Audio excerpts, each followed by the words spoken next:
অকৃতজ্ঞ আমরা জাতি হিসেবে আমরা অকৃতজ্ঞ। কেন অকৃতজ্ঞ না? কারণ এই যে ওর দেখছেন বলটা কি করছে, মানে কেন নিমক হারামি এটা ভারতের বিরুদ্ধে মানে পাকিস্তান সবসময় আমাদের পাশে দাঁড়াচ্ছে। পাকিস্তান তো আমাদের পাশে দাঁড়ানোর কথা বলে পাকিস্তান বিশ্বকাপও খেলছে, ইন্ডিয়ার সাথেও খেলছে। আর ইন্ডিয়ার সাথে খেলছে, পাকিস্তানের জন্য আমরা কত কোটি টাকা পাইছি আপনি জানেন না? না জানি না, তো আপনি বলেন। হ্যাঁ কয় কি কত পাইছি? অনেক কোটি টাকা পাইছি পাকিস্তানের জন্য বিশ্বকাপ না খেলার। কত কোটি? ওটার হিসাবটা আমার কাছে নাই এখন। কত টাকাটা কত? পাকিস্তান, আপনি বললেন যে পাকিস্তান বাংলাদেশের পাশে থেকেছে, পাকিস্তান বাংলাদেশের ভাই মিরাজ আজকে এই আউটটা করে নিমুখ হারামি করেছে, হ্যাঁ ঠিক না? এটা উচিত হয় না, এটা নিমুখ হারামি করেছে।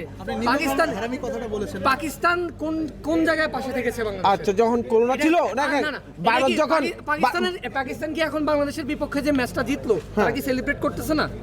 জয় সেলিব্রেট করতেছে না? কালকে তো আমরা জয় সেলিব্রেট করছি না, করবো না। ম্যাচটা তো জয় পরাজয়, বিষয়টা তো এটা না। অবশ্যই বিষয়টা এটা। আপনি ক্রিকেট খেলতে নামলে আপনি জয় পরাজয়ের নাম জয় পরাজয় করবো, আপনি বিষয়টা এইভাবে নিতেছেন কেন? বিষয়টা কোন ভাবে নিব?